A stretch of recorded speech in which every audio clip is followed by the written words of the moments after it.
大齐皇朝，齐皇统治无边疆域，疆域内有6大王国为父，宗门附庸王国，王国附庸皇朝。至于皇。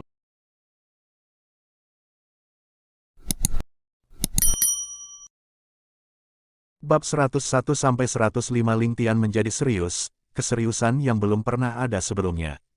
Meridian hitam ungu, terlahir di keluarga bela diri nomor 1 di kehidupan sebelumnya, Lingtian secara alami tahu apa artinya itu. Agar situasi seperti ini muncul, hanya ada 2 alasan. Yang pertama adalah bahwa orang tersebut telah terpengaruh dengan racun beku berbasis yin yang ekstrim yang telah menyerang Meridian. Jumlahnya juga harus kecil, kalau tidak orang itu sudah lama berubah menjadi mayat. Hanya dalam jumlah yang tepat seseorang dapat bertahan hidup. Tapi, tubuh mereka perlahan akan membeku sampai mereka benar-benar kaku. Skenario kedua bahkan lebih kompleks dan berduri, yaitu jika Meridian secara alami terbentuk sedemikian rupa. Dengan cara bela diri, ada nama yang menakjubkan untuk itu, Meridian Negatif Hitam Ilahi. Tapi terus terang, itu hanya Meridian mati. Meridian akan diblokir sepenuhnya dan praktisi bahkan tidak dapat mengerahkan sedikit kekuatan internal. Bagi seorang wanita untuk memiliki Meridian seperti itu, hidupnya ditakdirkan untuk berakhir sebelum usia 20. Melihat kekuatan internal Yu Bingyan yang sedikit, semua orang akan tahu bahwa gadis kecil ini harus berusaha berkali-kali sebagai orang normal, bahkan untuk memiliki efek seperti itu. Tapi, itu juga menunjukkan bahwa Meridian Negatif Hitam Ilahi miliknya masih memiliki harapan. Hanya saja itu sulit sampai bisa dianggap mustahil. Ekspresi Lingtian segera menjadi jelek untuk dilihat. Meskipun bisa disembuhkan, hanya ada 2 di sisi Lingtian yang memenuhi prasyarat. Yang pertama adalah Lingtian sendiri, agar formula Divine Shocking Dragon miliknya mencapai penyelesaian akhir dari lapisan ke-12, untuk dapat mengumpulkan cukup Xiantian Truqi untuk memaksa membuka Meridian Negatif Hitam Ilahi. Menerobos konsepsi dan mengatur Meridian, hubungkan jembatan langit dan bumi. Hanya dengan melakukan itu pemilik Divine Black Meridian dapat terus bertahan. Itu sama saja dengan melakukan pembersihan sumsum untuk Yu Bingyan, melepaskan tubuh fananya sekali. Dia akan segera berubah menjadi ahli yang tak tertandingi. Namun, prosesnya akan penuh dengan bahaya. Dengan sedikit kurangnya perhatian, orang kedua adalah Ling Chen, menggunakan formula es ilahi miliknya yang memiliki karakteristik yang sama dengan Meridian, untuk secara perlahan menyerap Meridian Negatif Hitam Ilahi. Tidak hanya tidak akan menyakitinya, tetapi juga akan meningkatkan kultivasi Ling Chen. Masalahnya adalah hanya ketika Ling Chen telah mencapai lapisan ke-9 dalam kultivasinya, dia hampir tidak dapat memenuhi persyaratan untuk mencoba masalah seperti itu. Dengan budidaya lapisan ke-5 saat ini, jika dia melakukan gerakan gegabah, Yu Bingyan tidak hanya tidak akan sembuh, Ling Chen juga akan dikorbankan. Adapun formula naga mengejutkan Xiantian Divine Lingtian, sejak dia menembus lapisan ke-7, dia tidak bisa maju lebih jauh lagi. Lingtian tahu bahwa dia telah mengalami hambatan. Sebelum ini, dia tidak perlu khawatir. Namun, Lingtian sangat menyesal karena dia tidak memanfaatkan kesempatan untuk berkultivasi saat itu. Baginya untuk mencapai penyelesaian besar dari lapisan ke-12 dari kondisinya saat ini, dia membutuhkan setidaknya 10 tahun. Ling Chen lebih buruk, iklim kerajaan bantalan langit lebih ke arah sisi panas. Untuk maju melewati lapisan ke-7 formula es ilahi, seseorang membutuhkan tempat yang sangat dingin untuk terus berkultivasi. Jika dia tetap di sini, tidak mungkin baginya untuk mencapai puncak lapisan ke-9 sepanjang hidupnya. Dengan kondisi Yu Bingyan saat ini, mereka bertiga secara bersamaan melihat ekspresi jelek di wajah Lingtian. Yu Bingyan sangat terkejut, segera menarik tangannya kembali ke lengan bajunya seolah-olah dia menerima sengatan listrik. Memikirkan kondisi kronisnya, dia tidak bisa tidak menjadi pucat pasi. Apakah Lingtian menemukan sesuatu? Ling Chen dan Wei Xuanxuan menatap Lingtian dengan penuh harap, merasa aneh dengan perilakunya. Lingtian menarik napas dalam-dalam, sebelum akhirnya dengan hati-hati membuka mulutnya. Ling Chen, tolong bawa Nona Wei ke kamarmu. Aku ingat kamu pernah meminjam buku prasasti sebelumnya, aku yakin Nona Wei akan tertarik pada dia. Wei Xuanxuan menatap Yu Bingyan dengan ragu-ragu, melihatnya dengan ringan menganggukkan kepalanya. Wei Xuanxuan tahu bahwa Lingtian berpotensi menemukan sesuatu, dan dengan demikian mengikuti Ling Chen. Melihat keduanya meninggalkan ruangan, Lingtian mulai mengerutkan kening sekali lagi, mondar-mandir di sekitar ruangan. Dia memandang Yu Bingyan, dan hendak berbicara, tetapi akhirnya menggelengkan kepalanya sekali lagi. Kakak, apakah kamu juga ahli dalam kedokteran? Mengingat betapa pintarnya Yu Bingyan, bagaimana tidak bisa melihat melalui ekspresi Ling Tian yang ingin berbicara tetapi tidak mampu. Dia tahu bahwa dia seharusnya mengetahui masalah tubuhnya dan tidak bisa menahan perasaan kagum. Ketika dia pertama kali mulai menunjukkan gejala, butuh hampir semua dokter terkenal untuk memeriksanya sebelum mereka mendiagnosis meridian negatif hitam ilahi. Bagaimana mungkin Ling Tian, semudah dia, bisa mengetahuinya? Adik perempuan, apakah kamu memiliki penyakit kronis di tubuhmu? Setelah ragu-ragu cukup lama, Ling Tian melihat bahwa Yu Bingyan telah mengetahui niatnya, dan dengan demikian terus terang mengungkapkan pikirannya. Yu Bingyan memucat, memang, dia telah melihatnya. Itu benar, kakak memang memiliki indera yang tajam. Adik perempuan ini memiliki kondisi meridian terkunci yin surgawi dan tidak akan hidup lebih dari 20 tahun. Hidupku, aku khawatir, tidak memiliki harapan. Bahkan ketika berbicara tentang penyakit terminalnya sendiri, matanya penuh dengan sikap apatis. Seolah-olah dia berbicara tentang sesuatu yang tidak berhubungan dengannya. Jelas, Yu Bingyan sudah benar-benar menyerah pada kondisinya sendiri. Meridian terkunci yin surgawi. Ternyata, meridian negatif hitam ilahi dinamai seperti itu di dunia ini, pikir Ling Tian pada dirinya sendiri. Melihat matanya yang tenang dan acuh tak acuh, Ling Tian hanya merasakan sakit yang tajam di hatinya, jeroan dan ususnya sepertinya saling memuntir. Melihat bagaimana mata Ling Tian tiba-tiba menunjukkan rasa sakit yang tajam serta kelembutan yang dalam, Yu Bingyan hanya merasakan jantung mudanya bergetar hebat. Dia merasa sedih untukku. Dia merasa sedih untukku. Pada saat itu, hati sanubari Yu Bingyan tampaknya telah dicabut oleh Ling Tian, semacam perasaan bahagia yang hangat namun pahit membanjiri hatinya. Melihatnya, dia tiba-tiba memiliki keinginan besar untuk melemparkan dirinya ke pelukan hangatnya, di pundaknya yang kuat dan menangis tanpa meninggalkannya. Untuk menangis dan melampiaskan tahun-tahun kesengsaraan dan penderitaan itu. Yu Bingyan tiba-tiba berpikir, pria ini, dia mengerti aku. Terlahir di keluarga aristokrat, dia tidak kekurangan makanan atau pakaian sejak muda, tetapi sebenarnya terkena penyakit yang tak tersembuhkan. Selama bertahun-tahun ini, agar tidak membiarkan keluarga mengkhawatirkannya, Yu Bingyan selalu berpura-pura bahagia, periang, dan penuh kesenangan, menyimpan keputusasaan dan rasa sakit untuk ditanggung sendiri. Dia mengambil semua hal negatif, memaksa dirinya untuk mengunyahnya, dan menelan semuanya. Bertahun-tahun, tidak ada yang benar-benar mengerti betapa dia telah menderita. Tidak ada yang tahu berapa banyak keputusasaan yang dia alami. Tidak ada yang tahu bahwa jauh di lubuk hatinya, dia ingin terus hidup. Dia sangat ingin hidup, seperti orang normal. Yu Bingyan meneriakkan itu di dalam hatinya. Sekeras dan sekeras yang dia bisa. Namun, kata-kata ini tidak akan pernah keluar dari mulutnya. Karena, tidak ada orang yang bisa dia katakan juga. Beritahu orang tuanya, itu hanya akan menyebabkan keluarganya menundukkan kepala dan menangis bersama. Beritahu saudara-saudaranya yang selalu iri padanya. Itu akan menjadi lebih sia-sia. Dunia ini sangat besar, namun tidak ada orang yang mengerti saya. Sebenarnya tidak ada orang yang bisa mendengar saya meratap. Saya hanya bisa berbicara dengan angin, berbicara dengan awan dan berbisik pada bunga ketika saya sendirian. Mungkin semua itu yang bisa saya lakukan adalah menggigit selimut saya dengan keras di tengah malam dan membiarkan air mata saya mengalir tanpa hambatan, diam-diam melampiaskannya tanpa ada yang tahu. Syukurlah, surga telah memberiku seseorang yang bisa mengerti, menerima, dan mengasihaniku. Itu adalah pria di depanku. Yu Bingyan menatap Ling Tian dengan bengong. Tapi, dia tidak bisa memaksakan diri untuk melakukannya. Dia tidak bisa membuat dirinya menjadi begitu egois. Dia sangat luar biasa, jadi bagaimana dia bisa menggunakan tubuhnya yang sekarat ini dan menjerumuskannya ke dalam rasa sakit yang abadi. Tapi aku, sangat ingin bersandar padanya, meski hanya sebentar, akan kubuat itu menjadi keabadian di hatiku. Aku tidak butuh banyak, aku juga tidak berharap banyak, dan aku pasti tidak ingin memiliki semua. Aku hanya butuh sebagian kecil saja, bahkan memiliki sebagian kecil. Aku akan puas. Aku akan memilikinya, tidak ada penyesalan lagi.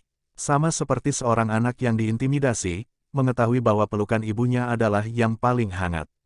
Dari lubuk hatinya, sampai ke matanya, aliran kepahitan mengalir keluar. Betapa dia merasa bersalah. Ling Tian hanya menatapnya dengan lembut, hangat, dengan mata penuh belas kasihan dan penerimaan dalam diam, serta semacam dorongan. Pada saat ini, dia diam-diam dan dengan mantap mengangkat tangannya, menghadap gadis muda yang menyedihkan di depannya. Yu Bingyan meledak menjadi ekstasi yang tulus pada gerakan ini. Pada titik ini, dia mengesampingkan segalanya, di matanya, hanya ada pelukan penyambutan. Terima kasih, oh surga. Biarkan aku gila sekali ini saja. Yu Bingyan tampaknya telah mencapai kecepatan yang tidak pernah bisa dia capai seumur hidupnya, saat dia dengan puas, gembira, bahkan dengan kejam, melemparkan dirinya ke pelukan Ling Tian. Betapa hangat, betapa amannya, betapa bahagianya dia saat ini. Air mata Yu Bingyan mengalir turun seperti hujan deras saat dia melepaskan dirinya sepenuhnya. Di utara, keluarga Yu, menara petik bintang panjat bulan. Kepala keluarga dari keluarga Yu, Yu Menlou, duduk di dekat jendela dan memandangi awan yang melayang di udara dengan sepasang mata yang jauh. 3 tahun lagi, 3 tahun. 3 tahun kemudian, seperti apa situasinya? Yu Menlou dipenuhi rasa khawatir saat dia menghela nafas panjang. Di belakangnya, seorang pria parubaya berpakaian putih berdiri diam tanpa berkata apa-apa. Setelah mendengar kata-kata itu, tubuhnya sedikit gemetar, memperlihatkan tatapan yang rumit. Yu Menlou berbalik dan menatapnya dengan lembut, bagaimana kabar Bingyan? Mata pria parubaya itu berubah redup saat dia berkata, dia seharusnya berkeliaran di sekitar kerajaan Bantalan Langit sekarang. Gadis ini, Hais, dia mengakhiri kalimatnya dengan menghela napas panjang.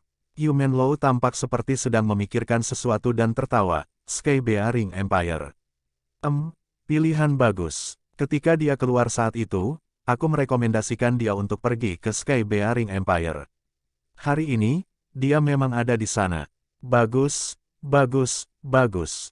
Haha, setelah mengatakan, baik, 3 kali berturut-turut, dia tertawa. Terbahak-bahak, pria parubaya berpakaian putih itu bertanya dengan ragu, sampai sekarang, saya belum mengerti mengapa kakak ingin Bingyan pergi ke kerajaan Bantalan Langit. Mata Yu Menlou berkilat saat dia tertawa. Haha, pada akhirnya kamu akan tahu. Pria parubaya berpakaian putih itu menjawab, ya. Di depan kakak laki-laki yang dia percayai sejak muda, pria parubaya itu tidak mau bertanya. Dia tahu bahwa kakak laki-lakinya pasti punya alasan untuk semua yang dia lakukan. Satu-satunya hal yang harus dia lakukan adalah menurut. Suara kepakan sayap kemudian terdengar dari jauh dan sosok putih menukik turun dari langit, terbang ke menara dan hinggap di pundak pria parubaya itu. Ini adalah merpati kurir seputih salju, menggosokkan wajahnya ke pakaian pria parubaya, membuat mereka terlihat sangat dekat satu sama lain. Pria parubaya itu tertawa dan menurunkan wadah bambu tipis dari kaki merpati. Dari dalamnya, dia mengambil selembar kertas yang terlipat halus dan membukanya. Saat dia melihat melalui itu, wajahnya berubah dan melihat ke atas. Kakak, air angin surgawi mengirim seseorang ke kerajaan Bantalan Langit. Mereka bahkan melawan Bingyan. Sueleng meminta kami untuk memberikan perlindungan tambahan untuk Bingyan. Kakak laki-laki, sebaiknya saya melakukan perjalanan ke sana. Yu Menlou mengernyit dan mulai membaca kertas itu juga. Tapi setelah membaca selembar kertas, dia santai, tidak perlu gugup, Bingyan baik-baik saja. Dengan otak keras kepala orang tua di angin surgawi itu, dia tidak akan pernah mengirim siapapun ke bintang surgawi. Masalah ini pasti tidak berhubungan dengan angin surgawi. Dia kemudian mengungkapkan senyum misterius dan berkata dengan tenang, masalah ini terkait dengan orang lain. Pria parubaya itu terkejut sesaat ketika dia bertanya, Yu Menlou tertawa, di Kekaisaran Bantalan Langit, ada bakat luar biasa yang tidak dapat dipahami. Aku baru mengetahui keberadaannya 2 tahun lalu. Aku pernah mengirim seseorang untuk menyelidikinya. Pada akhirnya, hasilnya sangat menarik. Hahaha, bakat luar biasa, menarik. Siapa dia? Sebenarnya ada bakat luar biasa di kerajaan Bantalan Langit yang dapat membuat kakak laki-lakinya sendiri memiliki harapan yang tinggi. Ini adalah pertama kalinya pria parubaya mendengar kakak laki-lakinya berbicara dengan nada seperti itu dan tidak bisa menahan rasa ingin tahu.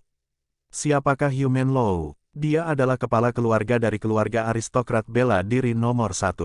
Dengan seni bela dirinya mencapai kesempurnaan dan sejumlah besar kekuatan dalam genggamannya, bahkan jika mereka menyebutkan air angin surgawi, Yu Menlou hanya akan memberi sedikit lebih banyak perhatian kepada mereka. Tapi sekarang, sebenarnya ada seseorang yang sangat dikagumi Yu Menlou. Pria parubaya itu terlalu penasaran. Orang ini, Yu Menlou berkata dengan pertimbangan, aku telah mengirim orang untuk menyelidikinya selama 2 tahun. Tapi, setiap laporan yang kembali akan berbeda dan sangat kontras. Tindakannya selalu tak terduga dan benar-benar liar. Namun, rencananya berjalan dalam dan dia berencana sangat jauh ke depan. Dia pasti orang langka di dunia saat ini. Jika ini adalah satu-satunya kasus, tidak ada gunanya bagi saya untuk memperhatikannya. Tapi masalahnya adalah, setelah mengirim 19 elang terbang, mereka masih belum bisa menilai dia sepenuhnya setelah 2 tahun. Wajah pria parubaya itu berubah. Sebenarnya ada orang seperti ini di dunia. Siapa orang ini? Yu Menlou menjawab dengan ekspresi aneh sambil berkata perlahan, Ling Tian. Ling Tian, celana sutera nomor 1 yang terkenal di kerajaan bantalan langit itu. Pria parubaya itu bertanya dengan kaget dan tidak percaya. Celana sutra, hahaha, jika dia adalah celana sutra nomor 1, maka semua yang disebut elit keluarga Yu kita hanyalah sampah. Tahukah kamu bagaimana namanya sebagai celana sutra? Yu Menlou mendengus. Yu Mantang menggosok kepalanya dengan susah payah. Bagaimana namanya menjadi celana sutra? Bagaimana lagi itu bisa terjadi?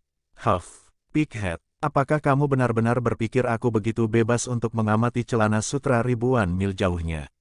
Izinkan saya memberitahu Anda, nama Ling Tian sebagai celana sutra dibuat oleh geng nomor 1 di kerajaan bantalan langit. Geng angin keras. Setelah penyelidikan 19 elang terbang, saya menemukan bahwa orang di belakang geng angin kekerasan adalah Ling Tian. Tidak heran rumor tentang dia menyebar begitu cepat. Semua itu hanya rencananya dan dia ikut bermain dengan mereka. Ini, Yu Mantang menjadi bingung, lalu bukankah dia mengarang dirinya sendiri? Hancurkan reputasinya sendiri. Itu benar, memang begitu. Mata Yu Menlou berkilat dengan cahaya investigasi. Anak ini masih sangat muda namun mampu membodohi semua orang di dunia. Tapi, trik kecilnya ini tidak mampu membodohiku. Kata-katanya dipenuhi dengan kemarahan. Sebelum dia tahu tentang Ling Tian, dia sama sekali tidak menempatkan Ling Tian dalam pandangannya. Dengan kata lain, pada saat itu, dia juga hanyalah orang bodoh di mata Ling Tian. Bagian yang paling menakutkan adalah bahwa setelah 2 tahun penyelidikan, saya hanya dapat mengetahui bahwa Violen Wingang adalah miliknya. Bengkel militer keluarga Xiao juga berada di bawah kendalinya dan halaman keluarga Ling memiliki ruang pribadi yang sangat kuat. Tentara dengan sekitar 20.000 tentara. Adapun sisanya, kita sama sekali tidak tahu apa-apa. Semua ini hanya kekuatannya di permukaan. Dengan kecerdasannya, bagaimana mungkin dia menampilkan semua kekuatannya untuk dilihat dunia? Dengan kata lain, satu-satunya di dunia ini yang mengetahui kartu trufnya yang sebenarnya adalah para pembantunya yang tak percaya. Yu Menlou berkata dengan semangat. Ini adalah kegembiraan dari pertemuan pertandingan. Dia akhirnya menyadari bahwa dia sebenarnya tidak kesepian di puncak dunia ini. Kakak laki-laki, tampaknya Ling Tian masih berusia kurang dari 20 tahun. Bagaimana mungkin seseorang yang begitu muda seperti yang kamu gambarkan? Apakah kakak laki-laki sedikit melebih-lebihkan? Yu Mantang bertanya dengan ragu. Aku benar-benar tidak melebih-lebihkan. Nyatanya, aku sangat meremehkannya. Yu Menlou berkata dengan percaya diri, orang ini adalah jenius nomor 1 yang pernah saya temui dalam hidup saya. Jadi, saya ingin Bingyan pergi ke kerajaan bantalan langit kali ini. Selama Bingyan mencapai kerajaan bantalan langit, dia pasti akan menemukan tahu tentang itu dan juga pasti akan mendekatinya. Aku tidak perlu Bingyan melakukan apapun. Aku hanya ingin tahu bagaimana dia memperlakukan keluarga Yuku. Tapi, aku tidak pernah menyangka dia akan menguji kita. Hahaha, jika bukan karena itu, aku tidak akan tahu bahwa dia benar-benar memiliki ahli seperti itu di bawahnya. Yu Menlou tertawa puas. Untuk pertama kalinya, dia merasa seolah-olah berada di atas angin dalam pertempuran tersembunyi ini. Keduanya belum pernah bertemu sebelumnya tetapi sudah menganggap pihak lain sebagai lawan. Meskipun mereka tidak tahu bahwa mereka berkomplot satu sama lain, mereka berdua memutuskan untuk menguji satu sama lain pada saat yang bersamaan. Dua orang yang belum pernah bertemu sebelumnya telah mencapai chemistry seperti itu tanpa sadar. Tindakan yang sama, penyembunyian yang sama, dan kebanggaan yang sama. Jika mereka berdua mengetahuinya, mereka pasti akan terkejut. Tapi sekarang, keduanya mengira pihak lain tidak tahu tentang keberadaan mereka sendiri. Keduanya juga merasa bahwa mereka telah menyentuh kartu truf pihak lain. Dan diam-diam senang. Setelah mempertimbangkan sejenak, Yu Manlou mengeluarkan perintah, beritahu Bingyan untuk tidak terburu-buru untuk kembali. Dia dapat menikmati penjelajahan lebih lama. Hehe, seperti Yu Mantang mendengar itu, dia tidak bisa tidak ragu. Bagaimanapun, dia merawat putrinya sebagai seorang ayah. Agar putrinya menghadapi lawan yang begitu kuat di kampung halamannya sendiri, bagaimana mungkin dia tidak khawatir. Yu Manlou kemudian menatapnya dengan tenang, jika itu aku, apakah menurutmu aku akan berurusan dengan seorang gadis muda yang tidak menimbulkan ancaman? Yu Mantang menjawab tanpa berpikir, tentu saja tidak.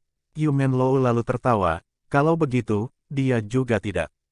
Tapi 3 tahun kemudian, Bingyan, kata-kata Yu Mantang terhenti. Yu Manlou juga menjadi serius, kamu tidak perlu menyebutkan ini lagi. Ini adalah takdir Bingyan, tidak dapat diubah. Setelah menghela nafas panjang, dia menghibur, kakak kedua, aku mengerti maksudmu. Selama ada murid perempuan lain dalam keluarga, aku pasti tidak akan membiarkan Bingyan menghadapi masalah itu. Tapi di generasi Bingyan, dia adalah satu-satunya keturunan langsung perempuan. Hal ini dapat dikatakan sebagai kehendak surga. Bingyan memiliki penyakit padanya dan keluarga Yusaya juga merasa bahwa kami berutang terlalu banyak padanya, menyayanginya sebanyak yang kami bisa.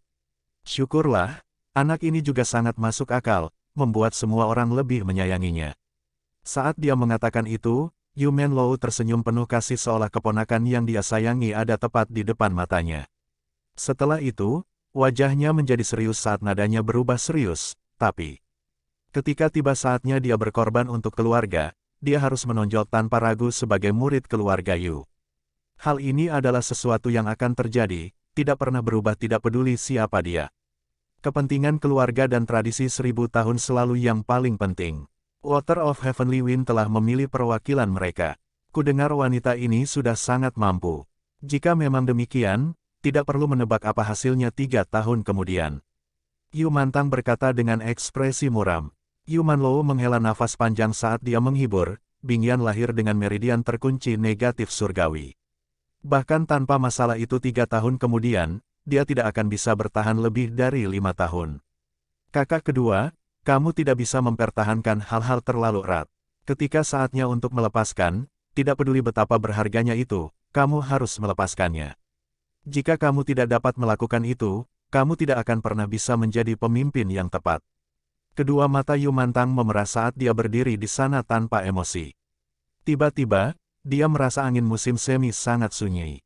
Yu Manlou lalu menghela nafas lagi dan mengganti topik, apakah Cao Qiu dan beberapa dari mereka masih terikat dengan masalah itu? Yu Mantang baru saja pulih dari linglung dan tidak punya waktu untuk mempertimbangkan jawabannya. Sepertinya tindakan mereka semakin besar. Saat dia mengatakan itu, dia menyadari apa yang baru saja dia katakan dan mau tidak mau berkeringat dingin. Yu Manlou mendengus dingin saat wajahnya berubah dingin. Dengan cahaya tegas di matanya, dia berkata, jika tidak ada cara untuk mengendalikan mereka, kita hanya bisa menyerah. Wajah Yu Mantang berubah warna, kakak laki-laki, berikan lebih banyak pertimbangan. Cao Qiu adalah putra kandungmu. Wajah Yu Manlou menjadi dingin, tidak peduli apa statusnya, dia harus membayar harganya jika dia melakukan hal-hal tertentu. Jadi bagaimana jika dia adalah putraku? Warisan 1000 tahun yang diwariskan dari nenek moyang kita tidak boleh dihancurkan dalam tangan saya. Karena dia telah melakukannya, dia harus siap. Mantang, Anda tidak boleh memberitahu mereka tentang apapun.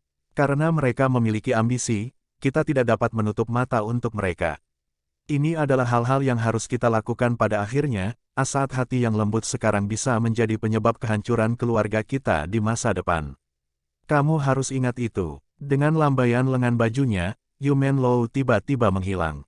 Seolah-olah dia tidak pernah berada di menara pemetik bintang panjat bulan ini. Yu Mantang kemudian menghela nafas panjang, kakak laki-laki memiliki pandangan jauh ke depan dan tegas dalam tindakannya. Dia jelas merupakan karakter kelas atas di dunia saat ini. Hanya saja hatinya agak terlalu keras. Pikirannya tidak bisa membantu tetapi melayang ke putrinya sendiri. Memikirkan penyakit putrinya dan nasib putrinya, dia tidak bisa menahan perasaan pahit.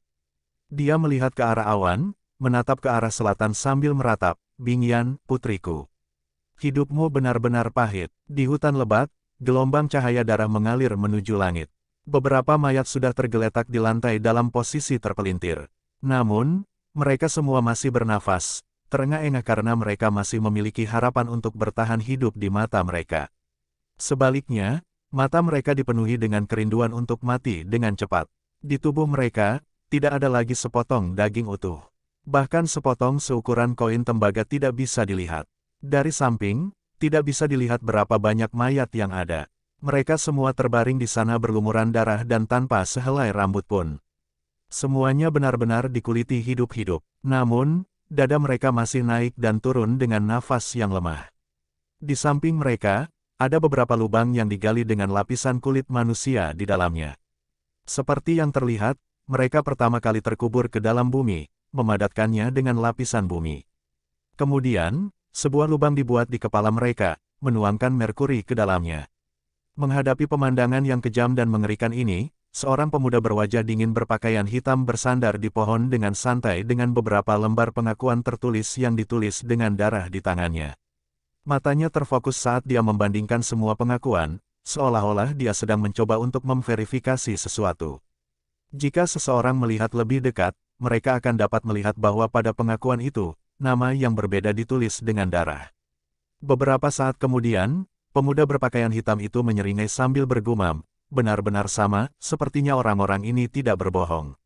Saya akhirnya menyelesaikan misi bangsawan muda." Setelah mengeluarkan hembusan lega, dia melihat ke arah mayat yang berkerut di tanah. Matanya dingin, seolah-olah dia sedang menatap babi yang sudah disembelih dan tidak punya perasaan. Suara suramnya kemudian terdengar, "Bagus sekali. Kalian memang tidak membohongiku. Sekarang, aku akan menepati janjiku dan menyuruh kalian semua pergi. Izinkan aku memberi kalian nasihat, ingatlah untuk menjadi orang yang setia di kehidupanmu selanjutnya. Jika kamu menjadi pengkhianat lagi seperti kehidupanmu ini, hasilmu mungkin akan sama." Niat membunuh kemudian meledak dari matanya dan dengan siing, sebuah pedang panjang terhunus. Pria berpakaian hitam itu kemudian berjalan maju perlahan seperti penuai kematian, berjalan menuju tubuh-tubuh yang hampir tidak bernafas itu. Bagi mereka yang masih memiliki mata, tidak ada sedikit pun kebencian atau ketakutan yang terlihat. Sebaliknya, mereka dipenuhi dengan ekspresi pembebasan. Kematian, sebenarnya bisa menjadi mimpi yang luar biasa bagi seseorang yang hidup dalam siksaan. Suara dingin kemudian terdengar, "Setelah tiba di neraka, ingatlah nama orang yang membunuhmu. Namaku Ling Jian." Pedang panjangnya diacungkan. Beberapa saat kemudian, sosok Ling Jian melesat keluar dari hutan dan menunggang kuda berbulu hijau. Dengan lambaian pedangnya, tali yang terikat di pohon itu putus. Mengikuti suara keras kuda dan suara kuku terdengar, menendang awan debu. "Setelah setengah bulan kerja keras, saya akhirnya mendapatkan daftar nama yang diinginkan oleh bangsawan muda." Ling Jian berpikir dalam hati, "Namun, saya sudah terlambat beberapa hari dari waktu yang ditentukan." Dia tidak bisa menahan rasa gugup di dalam hatinya, sepertinya saya akan dihukum oleh bangsawan muda ketika saya kembali lagi. Petik 2. Saat dia memikirkan hal itu, senyum pahit menggantung dari sudut bibirnya. Namun, tatapan semangat memenuhi matanya. Ling Jian sangat jelas bahwa setiap kali bangsawan mudanya memberinya pelajaran, itu sangat berguna untuk meningkatkan kekuatannya. Hatinya penuh dengan harapan. "Aku adalah pedang untuk bangsawan muda. Pedang satu-satunya." Ling Jian berpikir dengan bangga. "Selain aku, Ling Jian, siapa lagi yang bisa menjadi pedang untuk bangsawan mudaku? Demi ambisi bangsawan mudaku, aku, Ling Jian, dapat membunuh semua orang di dunia. Siapa yang peduli jika aku masuk neraka? Ini hanyalah siklus reinkarnasi." Dia bepergian untuk waktu yang lama tanpa lelah. Di depan, ada sungai jernih yang mengalir dengan tenang di luar Sky Bearing Empire. Di tepi sungai, pohon willow berdiri tegak dan gagah. Rerumputan bergoyang lembut tertiup angin dan burung-burung berkicau indah. Sebaliknya, sebuah bangunan megah berdiri, bangga dan tinggi. Halaman keluarga Ling. Punggung tegak Ling Jian di atas kuda sedikit rileks. Di wajahnya yang dingin dan matanya yang tajam, jejak kehangatan juga terungkap. "Inilah bangsawan muda saya, saudara-saudara, harapan dan impian. Demi keselamatan mereka, demi ambisi bangsawan mudaku, Aku, Ling Jian, bersedia menjadi pembunuh yang haus darah. Setelah sesi menangis itu, keduanya tiba-tiba merasa jauh lebih dekat satu sama lain. Ini terutama berlaku untuk Yu Bingyan. Setiap kali dia datang ke Ling Mansion, dia suka mengganggu Ling Tian dengan hal-hal konyol. Tawa ringan akan terdengar datang darinya sesekali. Seolah-olah 10 tahun keputusasaan, tekanan, kesepian, dan kesedihannya yang aneh akan hilang setiap kali dia berada di sisinya. Kebahagiaan mengalir dari lubuk hatinya. Bahkan bagi para pelindung yang telah menyaksikannya tumbuh dewasa, ini adalah pertama kalinya mereka menyaksikan hal seperti ini. Mereka semua tidak bisa menahan rasa sakit di hati mereka. Putri yang malang, dia seharusnya menjadi seseorang yang berhak menikmati semua ini, lebih dari siapapun di dunia. Namun, surga membodohi manusia, dia ditakdirkan untuk menjalani kehidupan yang menyedihkan saat dia dilahirkan. Ling Tian mengerti jauh di lubuk hati bahwa Yu Bingyan tahu hari-harinya telah ditentukan. Jadi, dia mengambil setiap kesempatan yang dia miliki dengannya dengan serius. Karena itu, dia menghujaninya dengan lebih banyak kelembutan dan kasih sayang. Beberapa hari ini, Yu Bingyan tidak menghapus bedak penutup wajah yang dia kenakan. Ling Tian juga sepertinya sudah melupakannya sama sekali. Di kedua hati mereka, hubungan mental yang mereka bagikan lebih penting, untuk penampilan luar, mereka sekunder. Jika ada pihak yang membicarakannya, itu akan membuat mereka tampak dangkal. Saat ini, Yu Bingyan sedang memegang sikat saat sudut mulutnya sedikit tersenyum, menunjukkan kegembiraan di hatinya. Matanya dipenuhi dengan kepuasan yang luar biasa saat dia mencoba meniru salah satu karya seni Ling Tian di ruang kerjanya.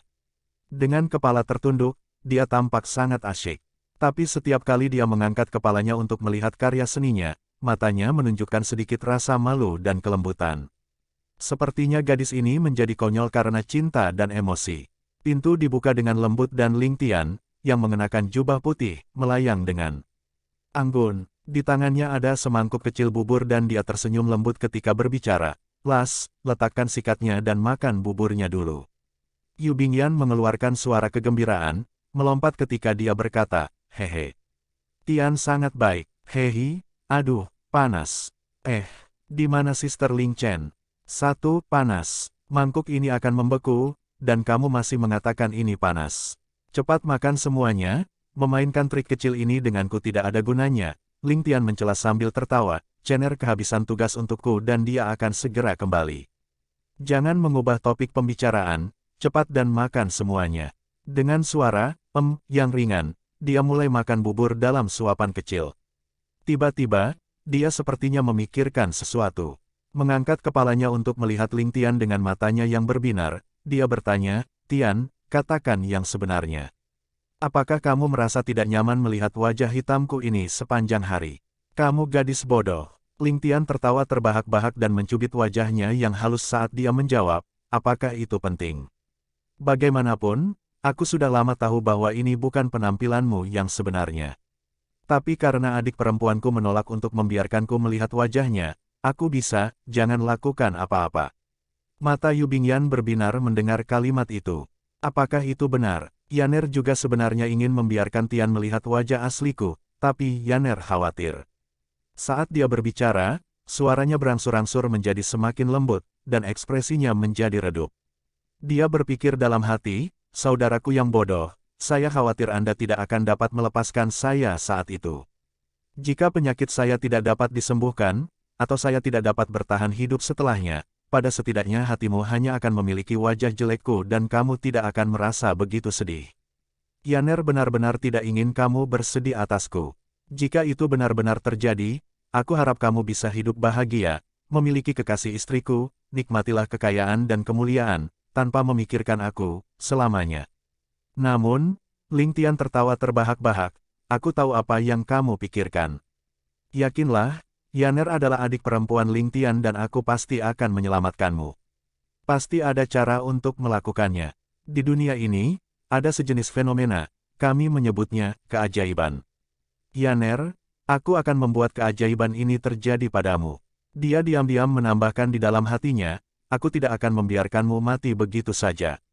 Pasti tidak. 3 hari sebelumnya, Ling Tian telah memberikan perintah, gunakan semua sumber daya Anda. Saya tidak peduli metode apa, saya ingin semua orang mulai mengumpulkan obat-obatan spiritual. Ginseng, teratai salju, lingzi, buah vermilion, selama mengandung energi spiritual, saya menginginkan semuanya. Ling Tian ingat bagaimana dia ditunjuk oleh keluarganya, di kehidupan sebelumnya, untuk mencuri resep Great Cyclic Pellet dari biara Shaolin. Ini awalnya adalah hukuman mati dan Ling Tian harus menyergap di atap paviliun pemurnian pil selama 3 hari 3 malam, bahkan tanpa berkedut di salju tebal, sebelum akhirnya berhasil melakukannya. Dengan demikian, karena kesulitan misi itu, serta fakta bahwa dia hampir membeku, resep itu terukir dengan kuat di benaknya dan dibawa ke kehidupannya ini. Jika bukan karena penyakit Yu Bingyan yang menyentak ingatannya, Ling Tian mungkin tidak akan memikirkan Great Cyclic Pellet. Saat dia mendengar tentang Divine Black Negative Meridian miliknya, dia tiba-tiba memikirkan rencana ini untuk meramu Great Cyclic Pellet. Sementara Great Cyclic Pellet mungkin tidak dapat membuka meridian negatif hitam ilahi miliknya, khasiat obat tirani akan dapat meringankan kondisi Yu Bingyan untuk sementara. Ini akan mencegahnya meninggal pada usia 20 tahun. Saat ini, waktu adalah sesuatu yang paling dibutuhkan Ling Tian. Selama dia memiliki cukup waktu, dia memiliki keyakinan bahwa dia dapat mengolah formula naga mengejutkan ilahi ke puncak yang belum pernah dilihat oleh siapapun. Saat itu, ada harapan agar Yu Bingyan bisa sembuh total. Selain itu, meskipun Great Cyclic Pellet hanya akan berfungsi sebagai metode untuk meringankan kondisi Yu Bingyan, bagi Ling Jian, Ling Chen, dan yang lainnya, itu adalah harta karun yang bisa didapatkan secara kebetulan tetapi tidak dicari. Di bawah tangan Ling Tian, meskipun pelet yang dihasilkan mungkin tidak sehebat yang asli yang diproduksi oleh biara Shaolin untuk meningkatkan kultivasi 10 tahun, tidak akan terlalu jauh untuk meningkatkan kultivasi mereka selama 3 hingga 5 tahun. Peningkatan kultivasi selama 3 hingga 5 tahun ini akan memungkinkan para pembunuh berdarah dingin itu tumbuh menjadi kekuatan yang menakutkan.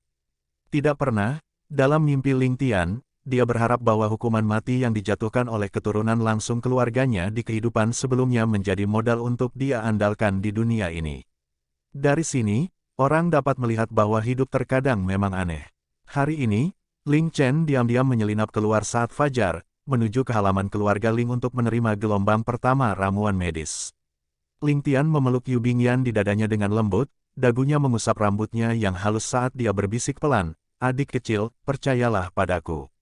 Aku akan mengobati penyakitmu." Yu Bingyan menarik wajahnya ke dada Ling Tian. Dia menganggukkan kepalanya dengan keras saat matanya mulai berkaca-kaca. Dalam sekejap, Ling Tian merasakan kesejukan datang dari dadanya.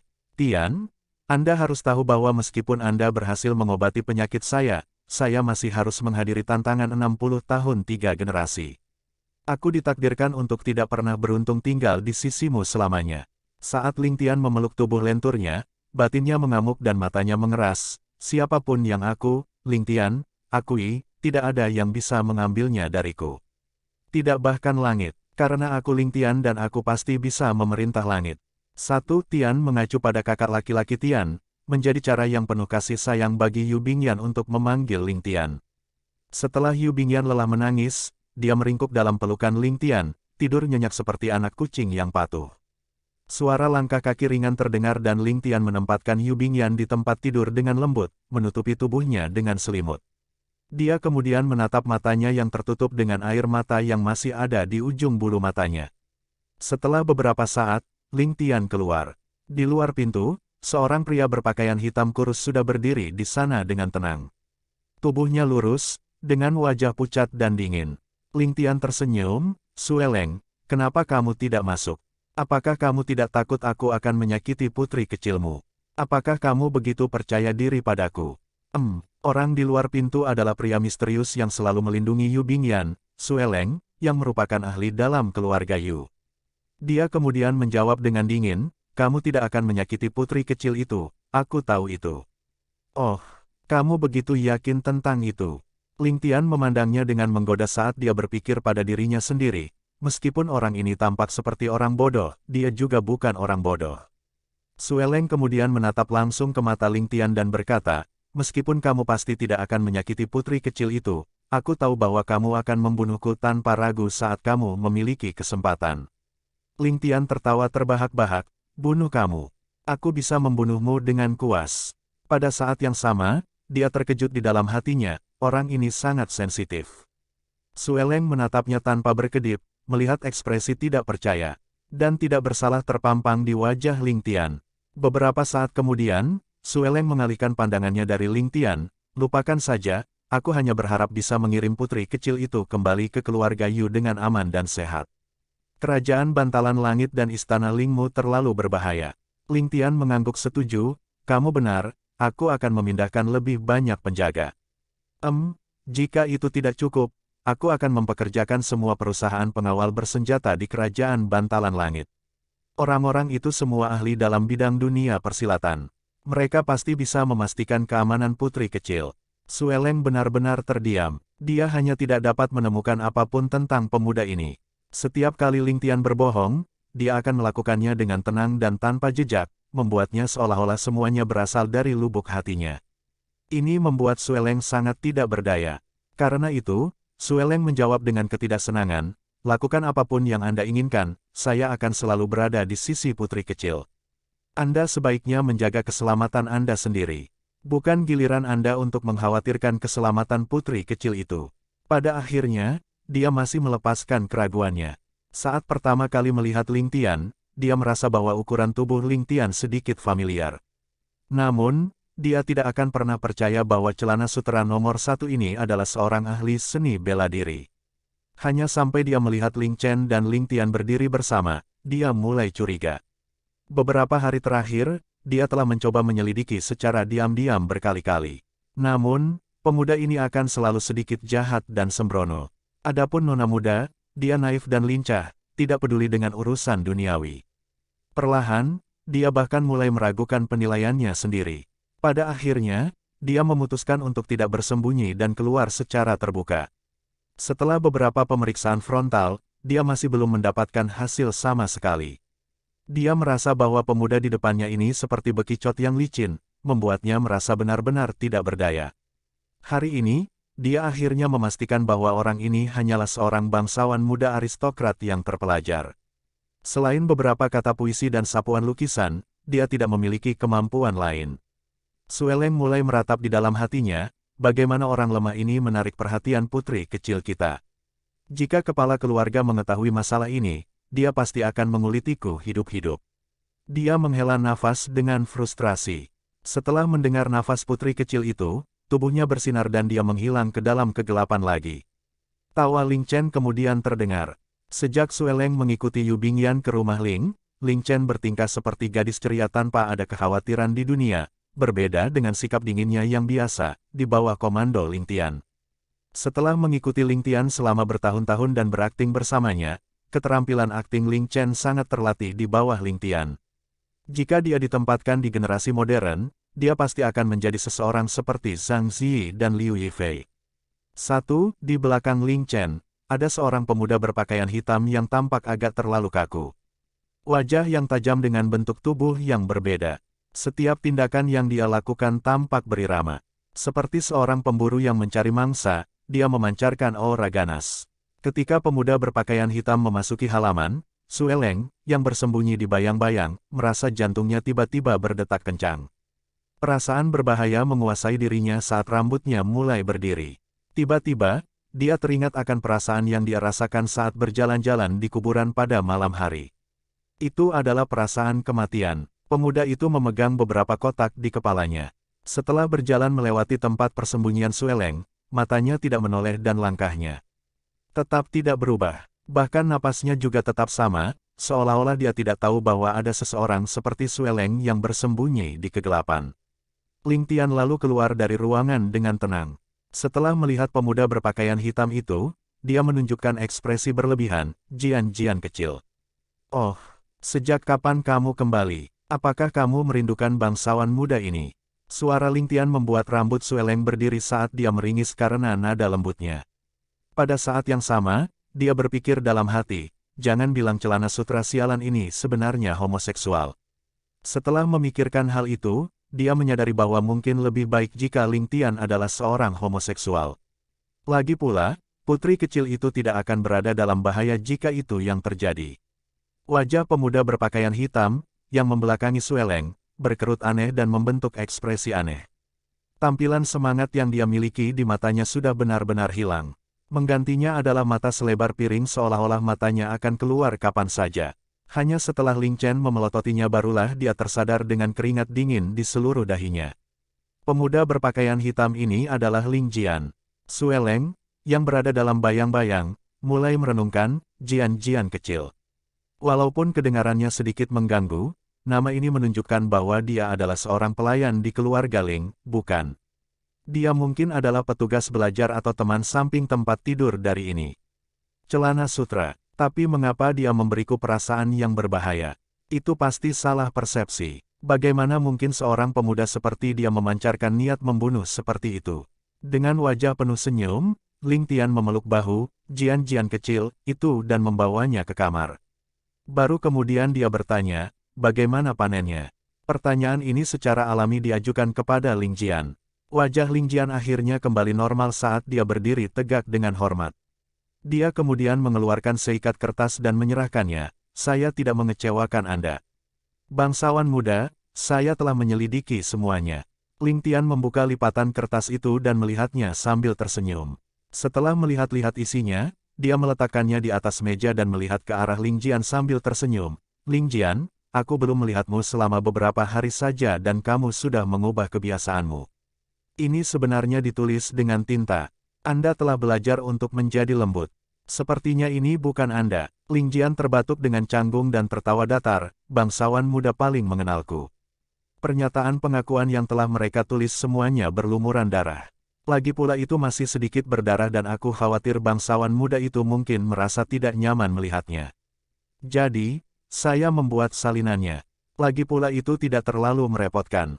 Hehe, Ling Tian kemudian memiringkan kepalanya dan berkata, meskipun bangsawan mudamu belum pernah melihat darah sebanyak dirimu dalam hidupku, aku masih melihat banyak. Apakah kamu takut aku jijik? Kamu mungkin takut Ling Chen akan mencari masalah denganmu setelah melihatnya kan? Takut aku akan merasa tidak nyaman. Alasan yang sangat buruk. Ling Jian menganggukkan kepalanya dengan sedih dan berkata, gadis cener, aku memang takut. Ling Chen mulai memelototinya, Jian kecil, apa maksudmu? Wanita muda ini belum pernah melihat darah sebelumnya. Aku sudah melihatnya 3 kali. Ling Jian membalas, kamu pernah melihatnya 3 kali sebelumnya. Pertama kali, kamu pingsan. Kedua kalinya, kamu pingsan lagi. Ketiga kalinya, kamu tidak pingsan. Las Chen, aku ingat bahwa aku memotong lengan seseorang saat itu dan berlumuran daging dan darah. Siapa yang muntah setelah menyaksikan itu dan bahkan mengambil tongkat logam untuk memukulku? Kamu masih tidak mengizinkanku untuk mengelak. Setelah melihat hantu, tentu saja aku akan takut pada gelap. Wajah Cener memerah saat dia berkata, apa yang kamu bicarakan, siapa hantu itu? Apakah kamu ingin dipukuli? Pada saat yang sama, dia melirik Ling Tian dan segera mengingatkan tentang bagaimana dia muntah di seluruh Ling Tian di lain waktu. Pada saat itu, dia merasakan gelombang rasa malu dan manis di hatinya. Ling Tian tertawa terbahak-bahak saat melihat kertas itu, memang seperti yang aku duga. Ling Kong memang seorang yatim piatu yang dijemput kakekku dan tidak memiliki latar belakang apapun. Bahkan jika kita memberinya keluarga Ling, bisakah dia mengatasinya? Memang begitu. Keluarga Namong, hahaha. Saya selalu merasa aneh bahwa keluarga Ling kami mampu bersaing untuk keluarga nomor 1 di kerajaan Bantalan Langit dengan kekuatan kami. Jadi, itu adalah Yang Kong Kun, bajingan tua itu, yang memperlakukan kita sebagai bonekanya sendiri. Bajingan tua itu benar-benar merencanakan jauh ke depan, menanam pion rahasia di keluarga kita jauh di depan. Tetapi bagi keluarga Namong untuk berpartisipasi dalam masalah ini, itu adalah sedikit aneh.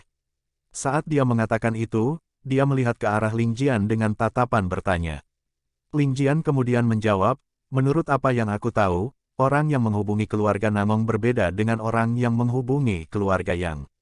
Terlebih lagi, mereka berdua tidak tahu tentang keberadaan pihak lain. Bawahan ini berpikir bahwa Namong dan keluarga Yang sama-sama mencoba untuk terlibat dalam masalah ini tetapi tidak berkolusi satu sama lain. Ling Tian menjawab dengan, sebelum bertanya, itu benar. Jika itu masalahnya, bagaimana Anda akan menangani masalah ini? Ling Jian berpikir sejenak sebelum menjawab, bawahan ini dengan rendah hati berpikir bahwa Ling Kong hanyalah badut. Sekarang dia sudah dalam genggaman kita, dia tidak akan pernah bisa melarikan diri. Sementara keluarga yang selalu berselisih dengan kita. Tanpa mereka, keluarga Ling kita akan menjadi target untuk dimusnahkan oleh keluarga kekaisaran. Jadi, kita hanya bisa memperingatkan keluarga yang sedikit. Adapun keluarga Namong, karena mereka memiliki ambisi seperti itu, mereka harus menerima pembalasan kita. Ini bawahan berpikir bahwa kita harus memusnahkan seluruh keluarga mereka.